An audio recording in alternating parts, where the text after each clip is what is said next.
I don't know how to explain this without sounding insane, but maybe that doesn't matter anymore. Maybe I just need someone to hear me before the memories fade, before the static drowns them out completely. I was 9 years old the first time it happened. Back then, we only had one television in the house. It was an old boxy thing with dials instead of buttons, the kind that hummed softly whenever you turned it on. That hum was comforting in a way, like the machine was alive, breathing. But that night, the sound was different. It was late, far too late for me to be awake. My parents were already asleep, and I had crept out of my room to watch cartoons I wasn't supposed to. The living room felt impossibly big in the dark, the shadows stretching like they wanted to swallow me whole. The only light came from the television screen, pale and flickering, painting the furniture in a sickly glow. I remember sitting cross-legged on the floor, the shaggy carpet prickling against my legs, when the screen went black. At first, I thought the power had gone out, but then the static came. Not the usual white snow and hiss, but a thick, suffocating static, like the screen was full of ash and the sound was crawling under my skin. And then it shifted. A picture began to form inside the static, not a cartoon, not even a show I recognized. It was a face, thin, almost skeletal, with eyes too large for its head. The whites of them seemed to glow in the dark, and its mouth, God, its mouth, was stretched into a grin that looked carved into its flesh.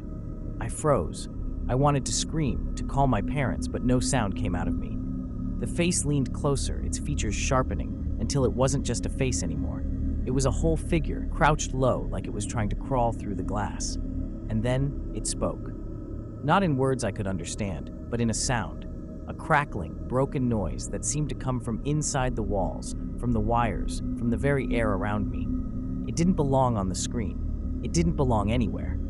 I sat there, paralyzed, watching as its long, twisted fingers pressed against the inside of the television, scratching faint lines into the glass. The screen flickered each time it touched it, like reality itself was straining to hold it back. I don't know how long I sat there, staring at it. Minutes, maybe hours. My body felt heavy, like the air had thickened around me, and then, just as suddenly as it had appeared, the image cut out. The television clicked off by itself. The room went silent. And in that silence, I heard something that made my blood turn cold. A laugh. Not from the TV, from behind me. I didn't dare turn around. Every instinct in me screamed to run, to bolt into my parents' room and bury myself under the covers. But I couldn't move. I sat frozen on the carpet, staring at the dead television, my ears straining against the silence. The laugh came again, softer this time, almost like it was teasing me. Slowly, with every ounce of courage I had, I twisted my head toward the dark hallway behind me. Nothing, just shadows. The kind of shadows that seem to shift when you're not looking directly at them. I forced myself to believe it had been my imagination. Maybe the static had messed with my head. Maybe I was just tired. I crawled back to my room that night without making a sound. I never told my parents. How could I? A monster laughed at me from the TV. Even at 9, I knew how crazy that would sound.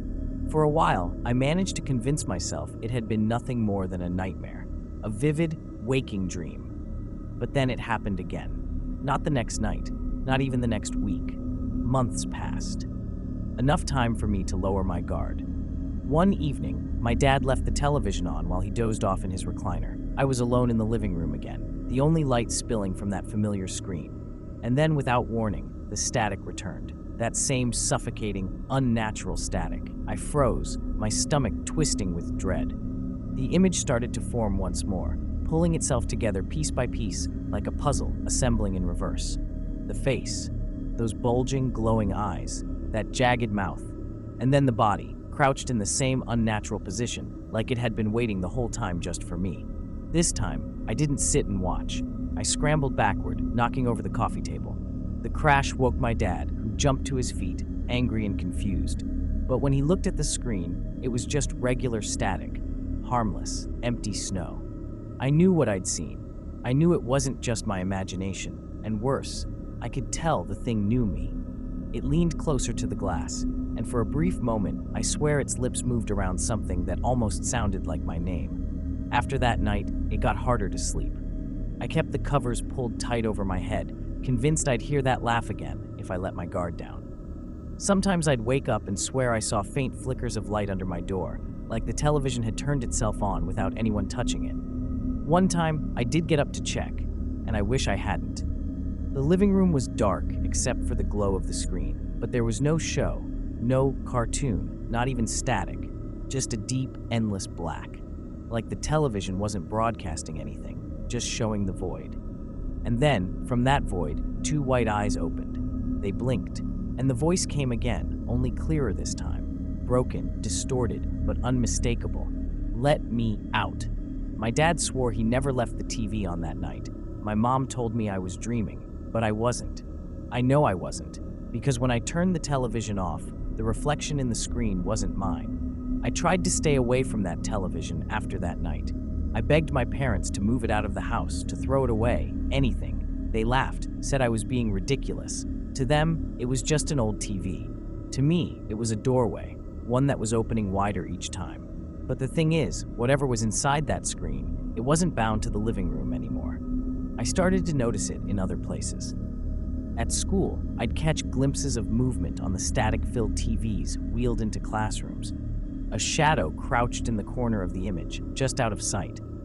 At the store, when my mom dragged me past the electronics aisle, I'd see its reflection in the blank monitors, those glowing eyes staring back at me.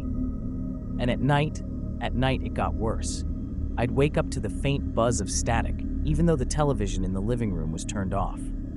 My room would feel heavier, like the air was pressing down on my chest, and sometimes, just before I drifted back to sleep, I'd hear it, scratching, not from the TV anymore, but from inside my walls. One night, I couldn't take it anymore. I got out of bed, shaking, and padded down the hallway toward the living room. The glow was already spilling out across the floor, that familiar pale light that made my stomach twist.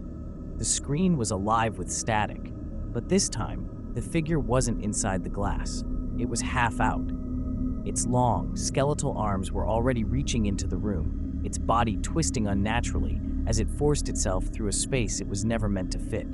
Its jaw hung wide open, stretching wider and wider until I thought its face might split in two. And it was laughing. I don't remember screaming, but my parents said they found me on the floor, unconscious, the TV switched off. They told me it must have been a nightmare. They told me I had an overactive imagination, but I know what I saw.